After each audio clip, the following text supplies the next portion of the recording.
Kosem Sultan, final script, clean version. This is not history. This is memory. And tonight, you are Kosem Sultan. The man standing over you is your grandson. He is 17 years old. You put him on the throne. You taught him how to sign his name on imperial decrees.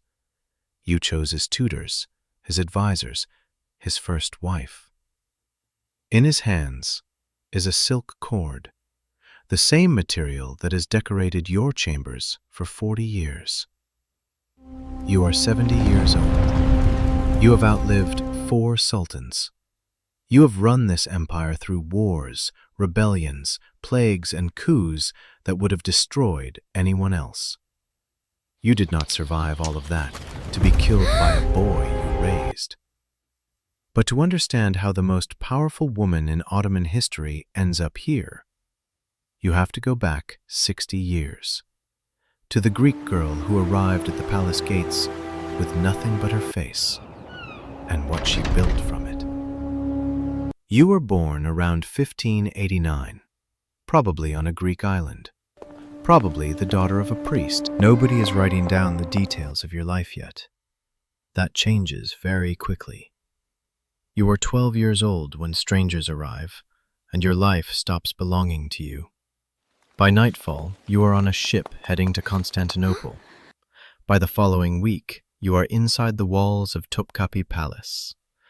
30,000 people live inside those walls. It has its own hospitals, schools, mosques, courts, and kitchens. It is not a palace. It is a city inside a city. And inside that city is the harem. The word harem comes from the Arabic haram, forbidden. What the outside world imagines and what it actually is are two completely different things. The outside world imagines silk cushions, idle luxury, women waiting to be chosen. What you find is a political institution more complex than most governments. The harem has its own hierarchy. At the top, the Valide Sultan, the Sultan's mother. Below her, the Haseki, the Sultan's favorite. Below that, women ranked by children, titles, influence. At the bottom, new arrivals who speak no Turkish, know nobody, and must learn everything immediately or disappear forever. You are at the bottom. You have weeks to change that. You learn Turkish first, then the rules, then the politics. Who hates whom? Which eunuch controls access to the Sultan's chambers and what he expects in return? None of this is written down. All of it is survival information. You are 14 and you learn faster than anyone around you. By the time Sultan Ahmed I notices you, you are ready. You have positioned yourself where he would see you, made yourself interesting to the women who could put you in his path. He is 19 years old. He has survived succession crises that killed most of his male relatives. He is intelligent and completely alone in a court full of people who want something from him. He falls completely in love with you. Not just desire, love. The kind Ottoman sultans were not supposed to feel, because love creates vulnerability, and vulnerability creates political weakness.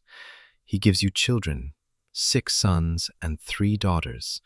Then something no woman in this palace had received in over a century. He marries you. Legally, officially, with ceremony. You are approximately 18 years old. The dangerous part hasn't started yet. Ahmed dies in 1617. He is 27 years old. Your sons are too young to take the throne. Ottoman succession has no automatic rule. The strongest candidate wins. Everyone else either accepts this or dies. In a palace where surplus princes are regularly executed to prevent succession disputes, keeping 6 sons alive requires constant, exhausting, invisible political work. You begin that work the day Ahmed dies. You do not stop for 50 years. 3 sultans come and go, each one unstable, each one dangerous in a different way. Mustafa, mentally unstable, deposed twice. Osman II, executed by his own janissaries at 18. Then your son Murad takes the throne. He is 11 years old. You are now Valide Sultan, the most powerful official position a woman can hold in the Ottoman Empire. You are approximately 32 years old. Now you run it. The janissaries are in open rebellion. The treasury is empty. The eastern provinces are falling to Persia. European powers are watching the borders with interest. You negotiate with janissary commanders. You find the ones who want money and give them money. You find the ones who want titles and give them titles. You find the ones who cannot be bought and remove them quietly before they become a problem. You write thousands of letters to governors, commanders, religious leaders, foreign ambassadors. Historians later describe them as some of the most politically sophisticated documents of the era. You are a woman in a system designed to make women invisible. You are the most visible person in the empire. Murad grows up. This is the problem with ruling through a child. Children become adults. Adults decide they don't need their mothers. He executes tens of thousands.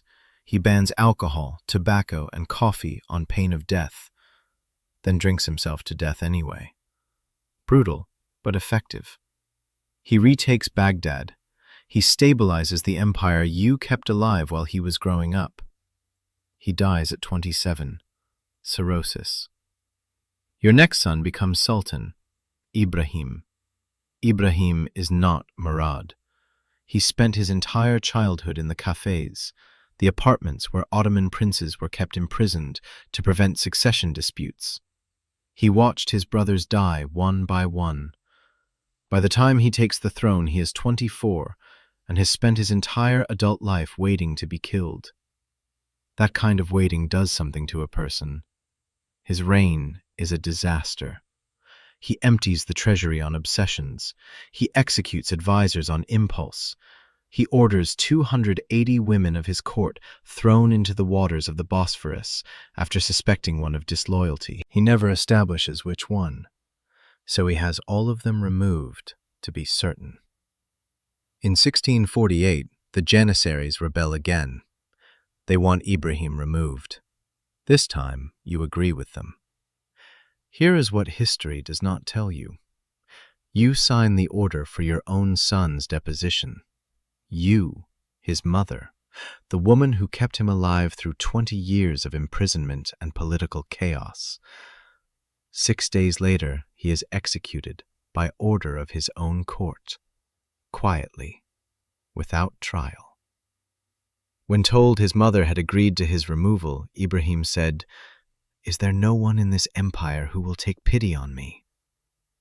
There wasn't, and you were the one who made sure of it.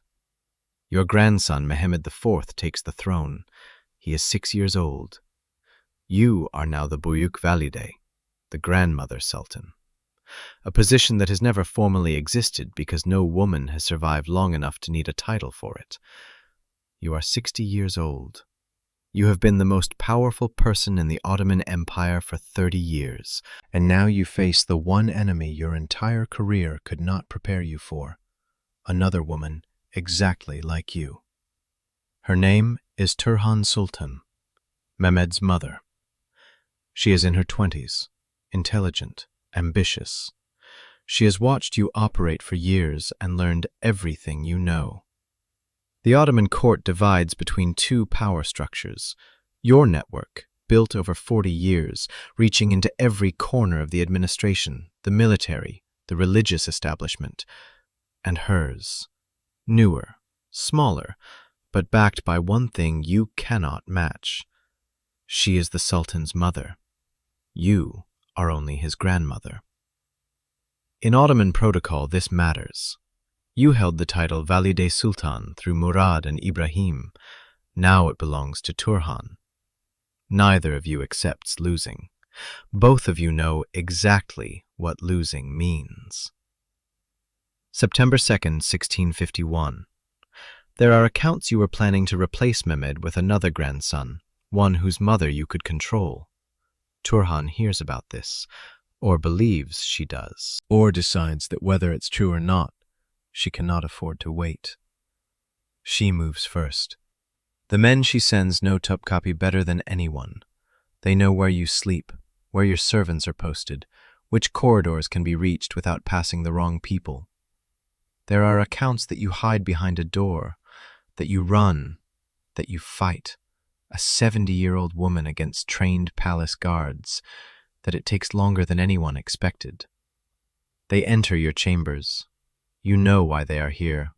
You have survived 4 sultans, 50 years of Ottoman court politics, wars and rebellions and plagues and coups. You kept 6 sons alive in a palace that regularly executed surplus princes. You signed your own son's death warrant because the empire required it. You did not survive your grandson. Turhan Sultan ruled as Valide Sultan for the next decade. She oversaw the completion of the new mosque in Istanbul, the Yeni Cami, which Kosem had begun before her death. The mosque stands today. Kosem's name is on the foundation documents. The history books remember Turhan as the woman who ended Kosem's dominance. They are correct. They also remember Kosem as the woman who ran the Ottoman Empire for 40 years without ever being allowed to officially run anything. They are correct about that, too. Was Kosem a monster? She signed her own son's death warrant. Was she the only thing standing between the Ottoman Empire and collapse for 4 decades? The historical record says yes to both. Leave a comment. Do you think she was a monster? Or the only person in the room who understood what the room actually required? If this story kept you watching, hit the like button. Subscribe, because the next video is about a woman who also built everything from nothing, and was also destroyed by the people she built it for. That story is already written.